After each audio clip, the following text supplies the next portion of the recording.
Ah, je m'en rappelle, j'ai un exemple. En anglais, cette année, l'anglais qui est ma matière préférée, donc j'ai beaucoup d'attentes envers moi-même par rapport à cette matière-là.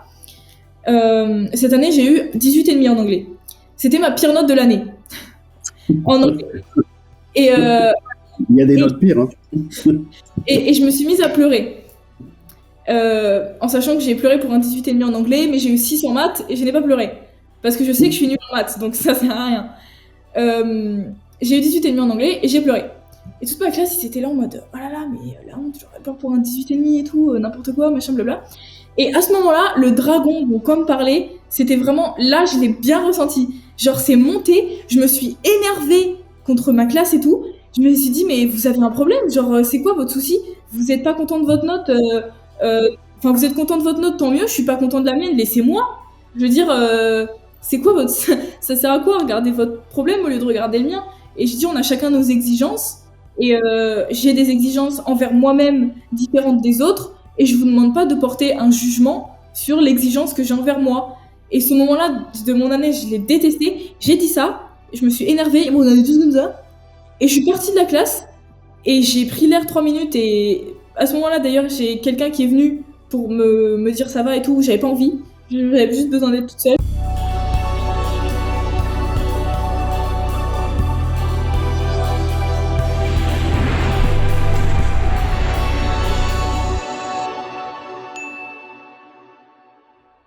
La vidéo que vous allez visionner est celle d'une jeune fille mineure, Esther.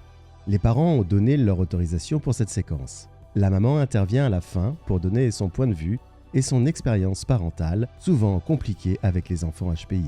Dans cette vidéo, nous veillons à nous conformer à la législation relative à la protection des données personnelles. Cette vidéo est diffusée à des fins pédagogiques pour aider les enfants, parents, éducateurs. Elle ne saurait se substituer à des démarches médicales et psychologiques personnelles. L'intérêt légitime de l'enfant étant notre préoccupation, notre but est de diffuser un contenu pédagogique qui a été contrôlé par Esther et sa maman. Nous vous demandons d'être les plus respectueux possibles dans vos commentaires. Si tu es neurotypique performant, dans ton domaine, tu es neurotypique performant, tu vas faire une école d'ingénieur, un truc de cliché, puis tu rentres à la maison, tu es juste normal. Atypique, tu es atypique partout. Tu parles une langue étrangère partout, avec le boulanger, avec le charcutier, avec tes amis. C'est épuisant, hein. Ouais.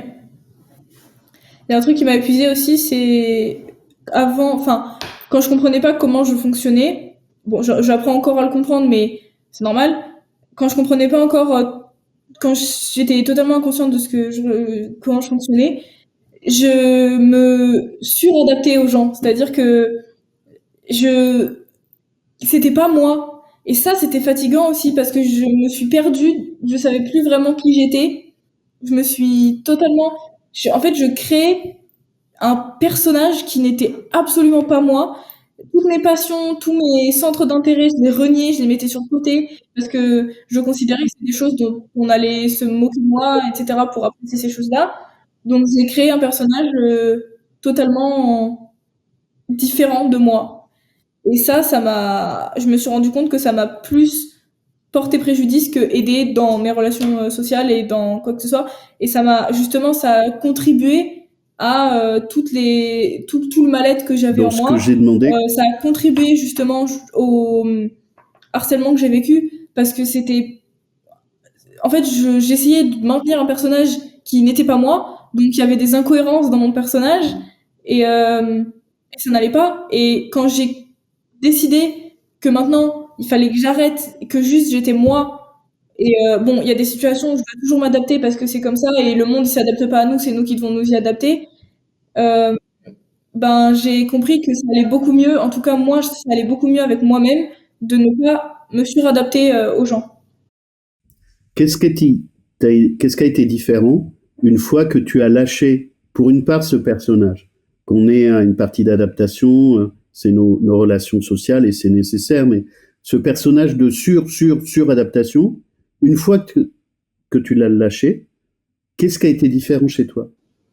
Juste j'étais moi-même et c'était moins fatigant parce que juste j'étais plus moi-même et donc les gens ils me voyaient plus comme j'étais moi-même Et c'était moins fatigant, c'est ça le principal. Et après, ce qui fait que là, je suis rentrée au lycée et j'ai plus ce problème je touche du bois, mais j'ai plus ce problème de harcèlement. Je me sens bien là où je suis actuellement. Et, c'est plaisant, je me sens légère de plus avoir à me soucier de tout ce truc qui m'a tellement mis mal pendant des années de ma vie. Est-ce que le harcèlement, il a été lié au fait que tu avais le personnage? En fait, le personnage, c'était une conséquence du harcèlement, mais à la fois, c'était quelque chose qui a contribué. C'est-à-dire que de base, je sais même pas pourquoi je me suis fait harceler réellement, mais même mes harceleuses, elles ne le savent pas. Juste, en fait, créer ce personnage, je pensais que ça allait améliorer et que en fait, j'essayais d'être comme celle qui me harcelait pour si j'étais comme elle, elles allaient pas s'harceler elles-mêmes. Sauf que ça a pas marché. Et et ouais, vraiment c'est ça. Et en fait, le harcèlement juste ça, c'était pire. C'était une conséquence, mais à la fois quelque chose qui a contribué. Comment tu as réussi? Parce que je te promets qu'il y a encore plein d'adultes qui n'ont pas réussi à faire ce que tu as fait. Donc plutôt le fait mieux c'est, mais ça peut avoir un prix à payer, ça fait peur. Hein. Comment tu as réussi à virer ton enveloppe et à faire ta mue? Je sais même pas. En fait, j'ai eu un déclic à un moment donné pendant les vacances d'été, entre ma sortie du collège et mon entrée au lycée. Je me suis décidé que comme j'allais dans un nouvel environnement avec très peu de gens que je connais, qui ont pas justement tout ce qui a pu être entendu sur moi au collège, des gens qui, voilà, vraiment, genre, je repartais de zéro avec eux. Je me suis dit, bah, je repars de zéro avec moi-même aussi. Et je suis moi-même. Et peu importe si les gens ils aiment pas comment je suis, bah tant pis. Et ceux qui seront là, ça veut dire qu'ils m'aimeront vraiment comment je suis. Donc, euh, donc je me suis dit ça et c'est ce que j'ai fait et c'est allé beaucoup mieux. En quoi tu es différente aujourd'hui? Si on te voit de l'extérieur, en quoi la personne que tu es aujourd'hui est différente du personnage que tu étais hier? Bah, je suis beaucoup plus confiante avec moi-même parce que j'ai pas à me transformer entre guillemets. Juste, ouais, moi, c'est surtout une confiance parce que du coup, j'ai confiance en moi. Je sais que on va me parler j'expose ouvertement les trucs que j'aime. On va me parler d'un truc que j'aime, bah, je vais être en confiance là-dessus. Et voilà, je vais être connue pour les choses que j'aime, et pas pour elle a pleuré parce qu'elle a eu un 16 en maths, et pas pour des trucs ridicules, pas pour des trucs tout débiles. C'est vraiment genre, je marche et j'ai plus confiance en moi et plus confiance en juste qui je suis et ma vraie personne. Et je me sens pas. Avant, c'est comme si quand je marchais dans un couloir, j'avais l'impression que je devais me cacher. J'ai l'exemple d'un couloir dans mon lycée qui est super étroit. Il y a toujours plein de gens. D'ailleurs, ça m'angoisse cet endroit.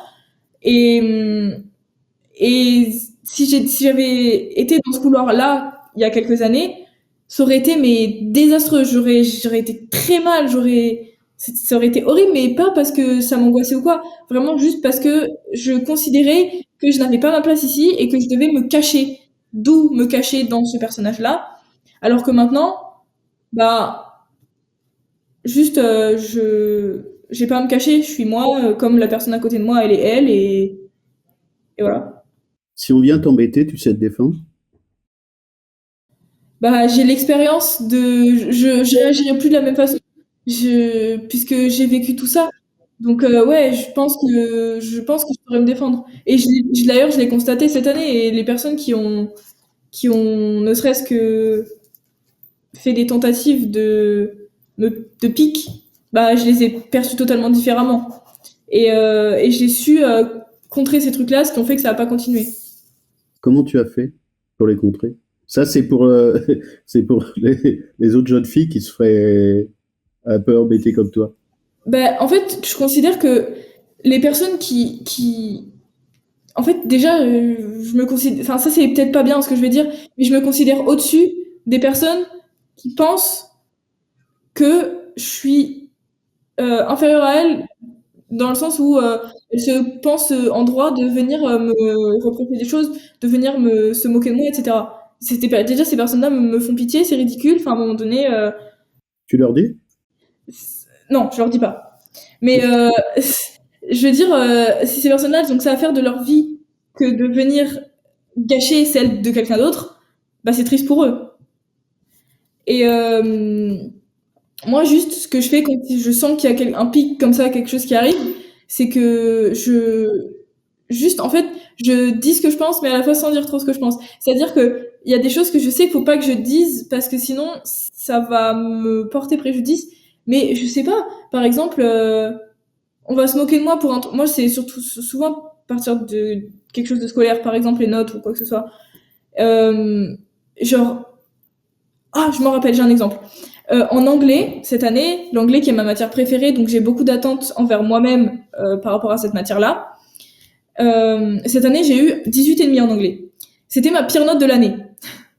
En anglais. Et, Il y a des notes pires. Hein. et je me suis mise à pleurer.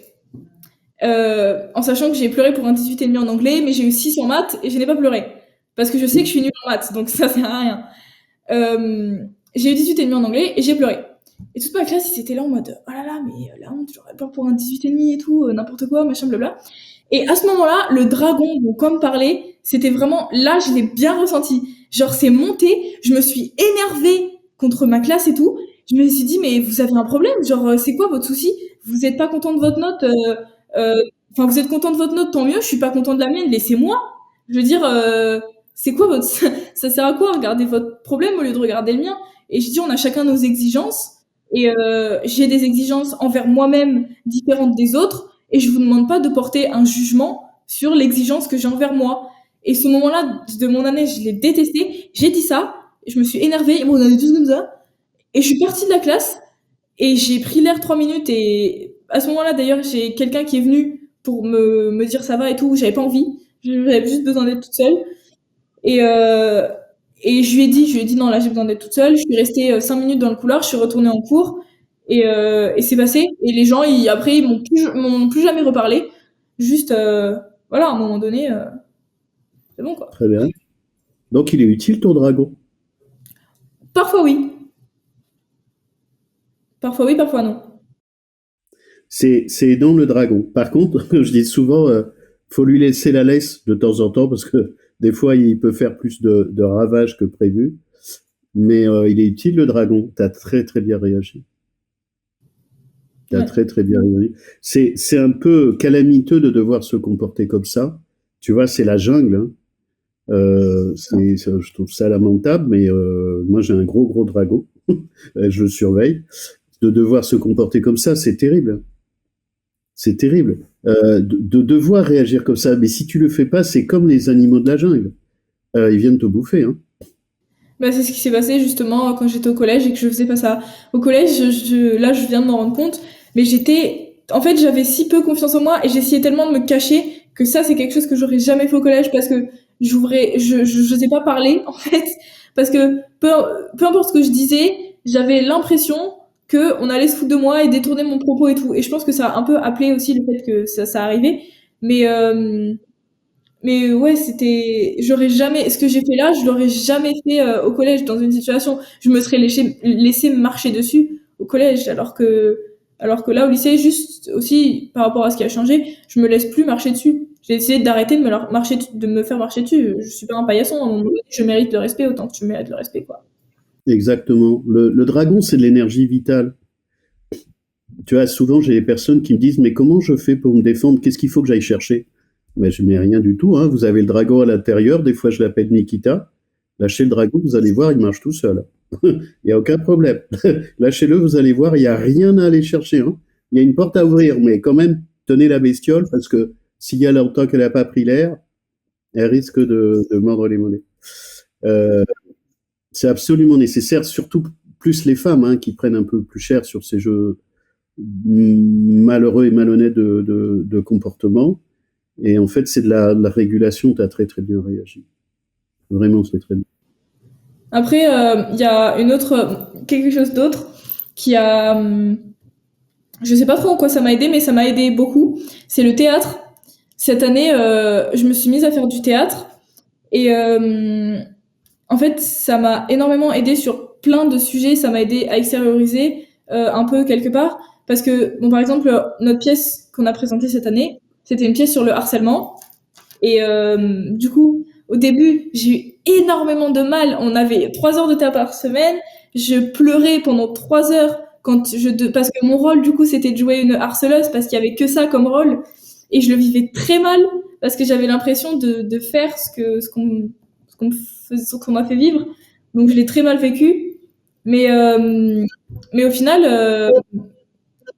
ça m'a aidé parce que à la fin de l'année, je me suis retrouvée à faire un monologue énorme en fait, c'était la personne harcelée. Je jouais la personne harcelée à ce moment-là. Un monologue de 5 minutes devant, je sais pas combien de dizaines de personnes qui me regardaient. Je l'ai même fait devant plus de 200 personnes, d'ailleurs, ce truc. Euh, en fait, je m'imaginais que devant moi, c'était les personnes qui m'avaient fait subir ça. Et ça m'a énormément aidé, avec ça. Et le théâtre, de manière générale, ça m'a beaucoup aidé. Je me suis libérée avec ça. J'ai rencontré des personnes qui sont vraiment de confiance et qui, même si parfois ne comprennent pas, j'ai eu beaucoup, en fin d'année, j'ai eu pas mal de choses. J'étais pas bien. À un moment donné, j'avais besoin de sortir de la salle. Je me suis fait engueuler par mon prof parce que j'étais sortie, qu'il m'avait pas entendu lui dire que je sortais. Du coup, il m'a crié dessus. Enfin, ils comprennent pas, mais c'est pas grave. Je me sens bien quand je suis là et c'est aussi une solution que j'ai trouvée à ça, moi. Alors, c'est bien que tu parles de théâtre. On pourra en discuter après avec Gaëtan qui est derrière sur l'étape de mixage parce que lui, il est président d'une association de théâtre d'improvisation. Et en fait, j'ai découvert qu'il y avait plein d'atypiques qui faisaient de l'impro. Et j'ai découvert, moi je serais pas à l'aise avec ça. Si faire de l'impro, oui, parce que je m'amuse un peu avec ça, mais que c'était très aidant pour certaines personnes, comme tu viens de l'expliquer. Là, on donne des pistes, hein, s'il y en a qui ont des idées, parce que ça peut être une manière d'extérioriser. Alors, c'est utilisé aussi en thérapie, hein, le théâtre, mais le théâtre et l'improvisation peut être une manière d'aller sortir des choses, de se socialiser.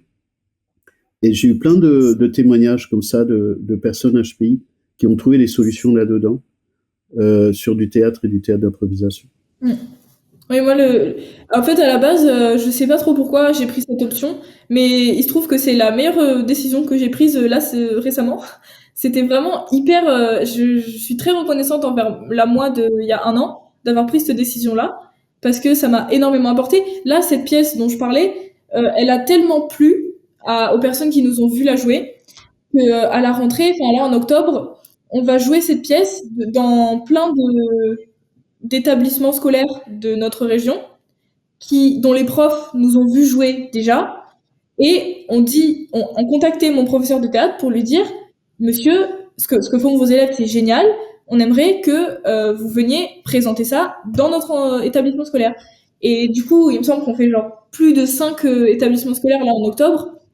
Et c'est super. Et moi, je me sens utile de faire ça. Je me sens utile parce que on fait un message et peut-être que ça aide et ça fait voir les choses différemment plutôt que les campagnes qu'on monte tout le temps en mode oh vous faites harceler, parlez-en, oh il se passe ceci, parlez-en, oh gna gna gna ou non. J'ai en parlé la dernière fois, mais on peut pas, pour moi, on peut pas enfin les personnes qu'on voit dans les campagnes publicitaires en général qui contre le harcèlement disent oui parlez-en. Pour moi, c'est des personnes qui n'ont pas vécu ça. C'est des personnes qui n'ont pas vécu la situation parce que pour dire parlez-en, c'est pas possible. C'est-à-dire quand quand tu vis le truc, c'est tellement plus compliqué que ça. Et, et pour moi, il faut arrêter de parler d'une situation si on l'a pas vécu. Donc là, regarder notre pièce, ils vont pas le vivre pour autant, mais bon, ils vont voir de façon extérieure, de façon spectateur, le déroulement d'un harcèlement, etc. Donc peut-être qu'avec un peu de chance, c'est une façon différente de faire percevoir les choses et j'ai l'espoir que ça aide. Et tu vas faire passer des messages quand tu vas prendre ton rôle. Ouais. Bah, bravo. C'est pour les mêmes raisons que je suis venu te chercher. C'est aller chercher l'information à l'origine et de la partie vivante. Est-ce que par rapport aux jeunes filles, alors là c'est plutôt autour des filles, tu aurais des choses, des conseils, des préconisations, des suggestions pour les parents? Les parents de ces jeunes filles? Ouais, mais en t'adressant aux parents. Ah, puis après, on va voir avec ta maman pour avoir son retour à elle. Mais qu'est-ce que tu aurais à dire aux parents qui ont des filles comme toi dans l'état où tu étais avant, euh, de suggestions, de conseils? On a bien compris de ne pas les juger, de les écouter et d'entendre que quand le dragon arrive, elles peuvent faire comme elles veulent, mais elles n'ont plus la main sur le volant. Il y a quelque chose qui vient prendre le pouvoir. Ben moi, ce que je pourrais dire, c'est que peu importe, enfin, on vous demande pas de comprendre votre enfant. Faut pas essayer de comprendre. Si vous comprenez pas, cherchez pas à comprendre. Mais cherchez à entendre et si, par exemple, on parlait de scarification tout à l'heure, si vous découvrez par vous-même cette situation chez votre enfant, ne lui en voulez pas, ne le portez pas responsable, ne le forcez pas à en parler, parce que s'il ne veut pas en parler, ça va être plus horrible qu'autre chose d'en parler. Euh, Juste, soyez là pour votre enfant, dites-lui, par exemple par rapport à cette situation-là, à la scarification, je suis là si tu veux en parler. Si tu ne veux pas en parler, c'est ok, mais sache que je suis là et ne considérez pas ça comme quelque chose de mauvais parce que ça l'est pas. Euh, de façon générale, si votre enfant agit des façons que vous avez du mal à comprendre, en fait, ne le portez pas coupable. Il y a des situations, certes, oui, je dis pas qu'il faut tout le temps tout pardonner entre guillemets. Non, je dis pas ça. Juste, voilà, par exemple, l'agressivité certaines fois, je sais pas d'exemple, mais il y a plein de situations comme ça où il faut, euh, il faut comprendre et non pas comprendre, il faut entendre et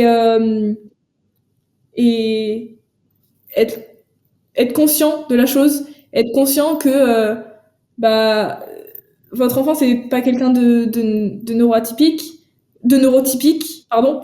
Donc donc il faut pas attendre de lui qu'il agisse comme un neurotypique parce que ça aide pas. Et ouais.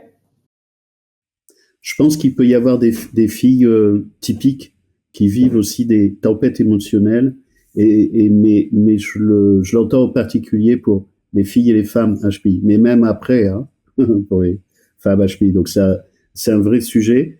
Et je pense que selon comment ça s'est passé, tu fais un magnifique témoignage de comment tu as transformé ça, comment tu as souffert pendant des années, mais ta transformation va te changer ta vie future, hein. Ça, c'est sûr. Tu vois, ce que tu as acquis, tu as des adultes qui vivent toujours ça, et qui savent pas comment s'en sortir, ou parce que plus le temps passe, plus corriger ta vie, corriger ton personnage, tout ça, ça peut coûter plus cher. En tout cas, ça peut faire beaucoup plus peur. Et il y a ce que tu disais, on n'est pas obligé de parler. Des fois, je fais des alertes, c'est une espèce de croyance qu'il faut parler. Ben non.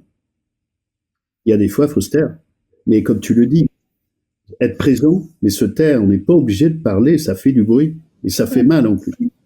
Et parler, ça peut aider, mais à la fois, ça peut être pire que tout. Si on forçait quelqu'un à parler, pour moi, c'est vraiment la chose à ne pas faire parce que, ben, c'est pire que tout d'être forcé à parler, je trouve.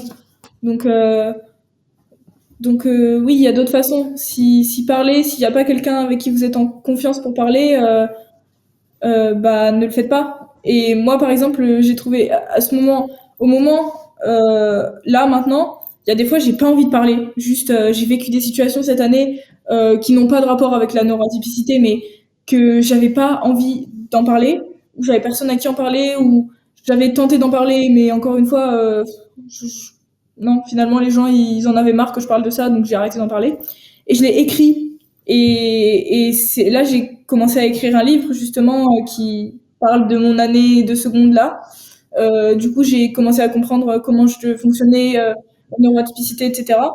Et c'est quelque chose qui m'aide beaucoup d'écrire, même si parfois mes tournures de phrases elles sont pas de sens. C'est pas très grave, je reviendrai dessus plus tard. Mais mais ouais, écrire, même si c'est pour soi, je dis pas qu'il faut publier un livre après, juste écrire pour soi, ça aide beaucoup aussi. Moi, ça m'a beaucoup aidé. Ça a été une solution pour toi de pouvoir écrire. Ouais. En fait, tu vois, dans ce que tu dis, à la fois tu dis que tu as besoin de parler, et en même temps tu as besoin de pas parler. Ce qui pourrait être déroutant pour les parents, mais il faut concevoir ça. Faut concevoir ça, c'est qu'il y a besoin de vider. Le sang, c'est une manière de vider. Écrire, c'est une manière de vider. Le pilate aussi. Et puis, il y a besoin de silence, parce que parler des traumas, c'est réactiver les traumas. Parler des douleurs, c'est réactiver des douleurs. C'est remettre, c'est réouvrir des plaies. Et ça requiert d'être prudent. Et je pense de consulter les enfants. Très souvent, ça fait quand même, je sais pas, près de 20 ans que je travaille sur ce sujet-là, et plus de 30 sur d'autres sujets, mais des parents me disent comment je fais avec mes enfants, ou avec ma fille, ou avec mon fils. Ben, je dis, mais surtout, vous leur demandez. Parce que normalement, si vous leur demandez, ils vont vous répondre. Et après, vous les écoutez. Parce que très souvent, il y a ça, un enfant atypique, il a un avis sur plein de sujets. Et quand il arrête de parler, en fait, il a envie de parler, mais pas n'importe comment, et il a envie d'être écouté surtout. Et c'est compliqué, hein, je veux pas... je pourrais donner l'impression de juger les parents, c'est de trouver des solutions. C'est compliqué d'être enfant qui vit ça, comme tu l'as vécu. C'est compliqué d'être parent qui panique. Et il y a des parents qui paniquent. Selon que le parent est HPI ou pas. T'imagines, parent pas HPI, et il a donné naissance à une martienne. Et qui parle pas la même langue. C'est du rail, hein. Et qu'est-ce que j'allais dire? J'allais dire que des fois, je parle pas parce que je sais pas comment formuler ce que je veux dire. Donc, j'ai pas de mots vraiment sur ce que je voudrais dire. Donc, je le dis juste pas en essayant de trouver les bons mots. Et justement, moi, écrire, je me prends pas la tête parce que personne va lire ce que j'écris si c'est pas un devoir que je rends. Donc, même si c'est pas des mots très bien, enfin, si c'est pas les bons mots ou c'est pas les mots vraiment précis qu'il faudrait que j'utilise, bah, je m'en fous, juste ça me libère et c'est bien. Alors que parler directement à quelqu'un, il faut utiliser les bons mots, encore plus si c'est quelqu'un qui est neurotypique ou qui comprend pas forcément. Il faut pas, enfin, il faut utiliser les bons mots, sinon ils vont être mal perçus. Ils vont, donc, oui, vraiment, l'écriture, c'est quelque chose qui m'a personnellement beaucoup aidé. Si tu as un atypique, alors vaut mieux un atypique un peu professionnel et averti, hein, parce qu'on n'a pas tous les mêmes expériences. Même si tu dis les mots à l'envers qui sont pas les bons mots, il va comprendre. C'est-à-dire que j'explique que le langage de la pensée, tu vois, tout le bazar dans le cerveau, la lessiveuse, n'est pas le langage de la parole. Donc ce qui sort par la bouche, et c'est pas le langage des mains, et ce qui sort par les mains, c'est pas la même chose que ce qu'il y a dans le cerveau. Donc soit tu as quelqu'un en face qui est capable de recombiner les mots, c'est-à-dire aller dans l'esprit au-delà de la lettre, parce qu'il faut aller au-delà de la lettre. C'est-à-dire en dessous, la partie immergée de l'iceberg, soit faut trouver les bons mots, puis les personnes, elles vont rebondir sur les bons mots parce qu'elles veulent essayer de comprendre, et là, c'est mort, c'est foutu, on peut plus communiquer. Mais ce que je viens de dire, on peut pas l'expliquer. Parce que même ce que je viens de dire, les gens qui sont pas concernés vont pas comprendre. Et il y a un vrai travail d'acculturation sur les espaces familiaux qui sont pas toujours évidents parce qu'après il y a des histoires générationnelles, transgénérationnelles et certains enfants doivent se débrouiller tout seuls sans les parents. Il y a des situations qui sont un peu sur lesquelles on sait même pas nous-mêmes poser des mots, juste voilà. Moi par exemple, j'en avais parlé la dernière fois. Au début de cette année-là, j'étais en cours, par exemple, j'étais en train d'écrire et je sortais de mon corps, j'étais au-dessus, comme un fou follet au-dessus de ma tête. Et ce que j'étais en train de faire, ce que mon corps était en train de faire, c'était pas moi qui étais en train de faire. Et j'étais pas maître de ce que j'étais en train de faire. Et ça, pareil, c'est quelque chose dont j'aurais pas su comment parler parce que pour moi, c'était trop bizarre. C'était quelque chose de super bizarre, ce truc. Donc c'est quelque chose dont j'avais pas parlé. Mais par contre, je l'ai écrit et ça m'a aidé. Et personne ne me demandait d'en parler, donc je l'ai écrit. Ça, tu peux difficilement en parler, je te rassure. Il y a d'autres personnes qui vivent ça. Donc, ça, c'est en cours que tu as fait ça? Ouais. Ça m'est pas arrivé que en cours, mais je crois que la première fois que ça m'est arrivé, c'était en cours. Tu le décides ou ça se fait tout seul? Non, ça se fait tout seul. Je le maîtrise pas, Donc, ça. ta conscience quitte ton corps et ton corps continue à bouger et ta conscience est au-dessus et tu vois une espèce de machin qui fonctionne tout seul en dessous. Ouais, je me vois pas moi-même, juste, je suis au-dessus et je suis pas en train je suis juste là. Et je suis pas en train de faire quoi que ce soit, je suis pas en train d'écrire, je suis pas en train d'écouter le cours, je sais pas. Ta conscience, elle est où? Elle est dans la partie qui est au-dessus ou elle est restée dans le corps? Non, non, elle est au-dessus. Et le corps, il s'anime tout seul. Ouais.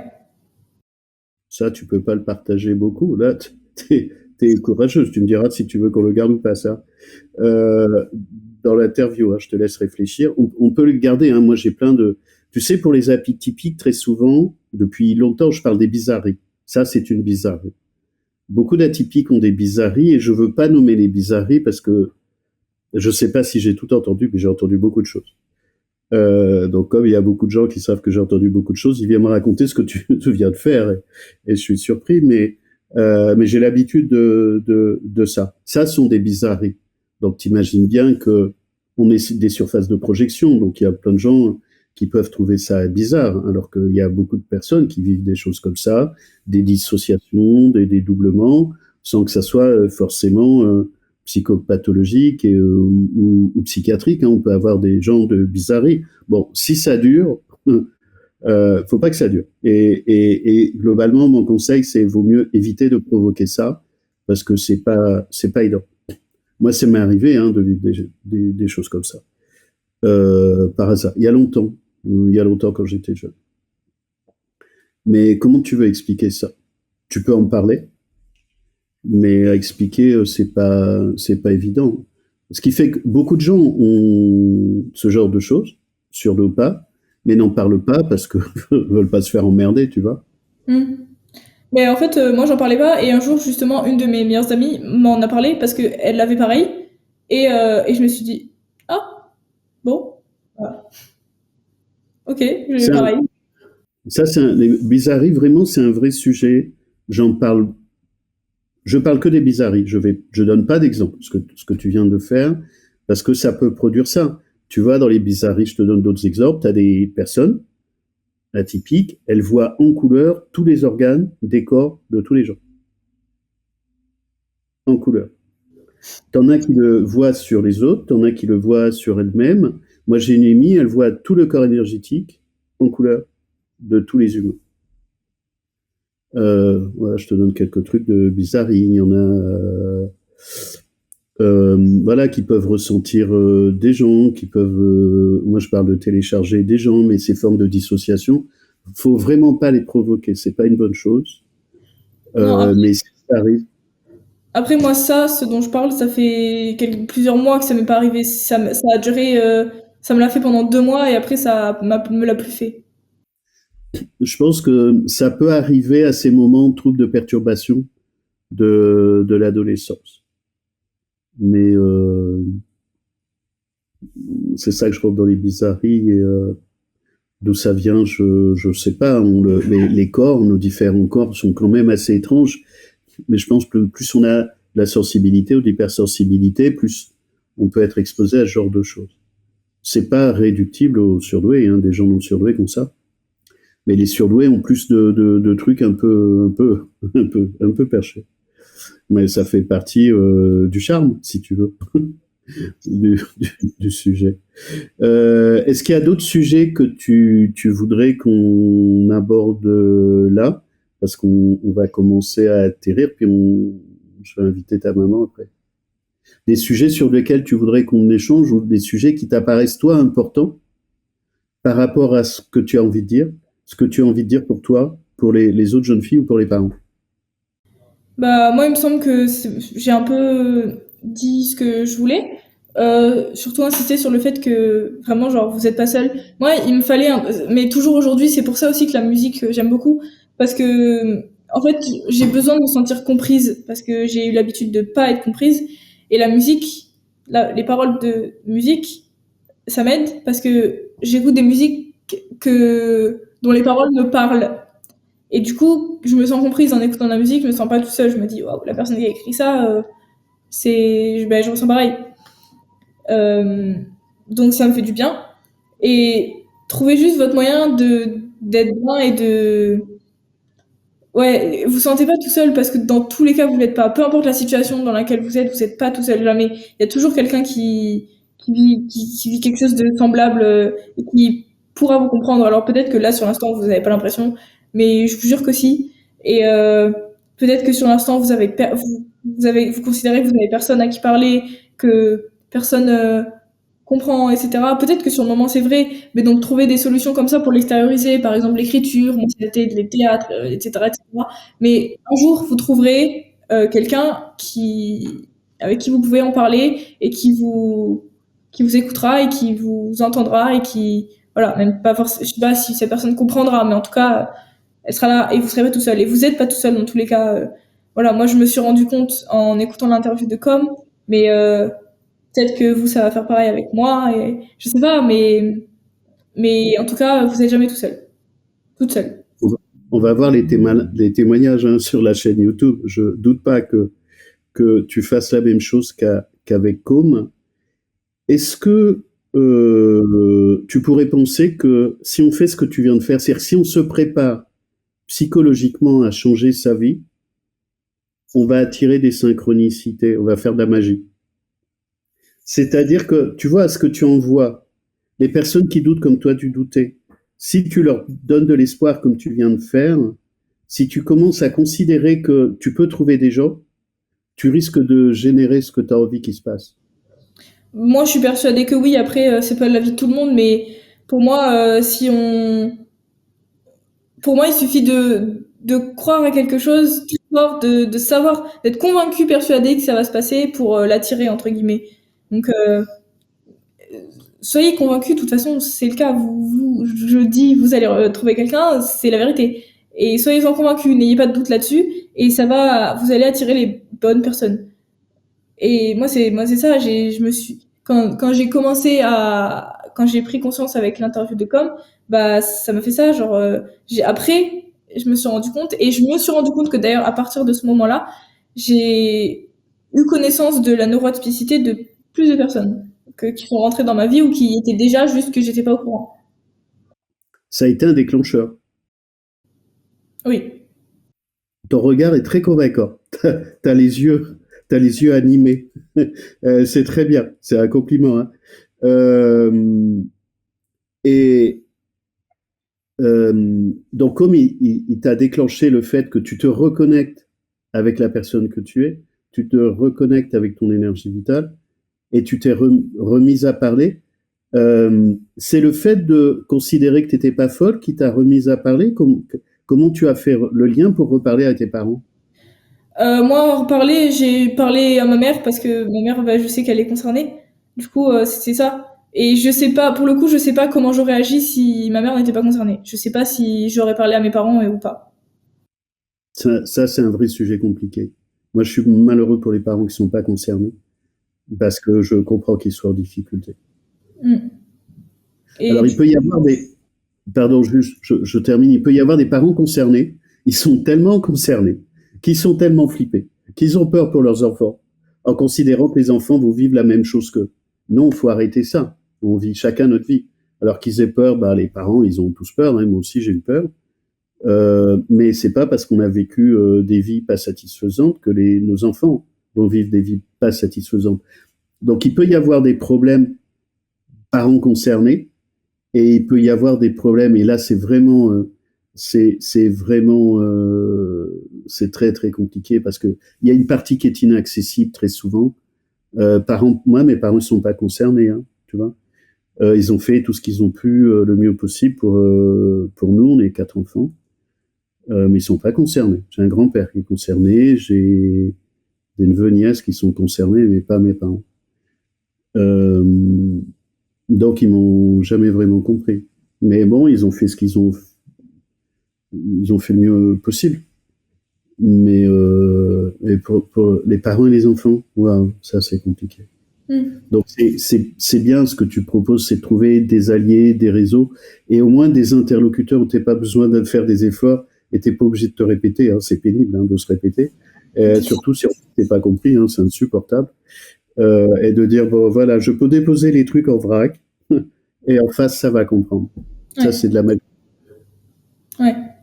Et du coup, je veux bien imaginer que ça doit être très compliqué pour les personnes, les filles comme moi qui ont pas de parents concernés. Ça, je peux même pas imaginer à quel point c'est compliqué. Ça peut être compliqué, mais oui, si votre relation avec vos parents le permet, n'hésitez pas à leur faire part de ça. Et voilà, ils feront de leur mieux pour que ça aille bien pour vous. Alors il y a un conseil que je pourrais donner pour les filles comme toi, c'est envoyer la vidéo d'Esther à vos parents. Parce que déjà, elle va faire un premier job. C'est ça, hein, le but. Pour qu'ils comprennent un peu et qu'ils posent des questions. Parce qu'il y a des parents démunis, des fois, ou en burn-out. Même avec de la bonne volonté. Ouais. Donc, est-ce qu'il y a d'autres sujets que tu veux qu'on aborde là? Moi, j'ai l'impression d'avoir fait le tour. T'es OK pour que je discute avec ta maman? Oui. Pour voir un peu, bon, on va faire avec elle. Ça te va?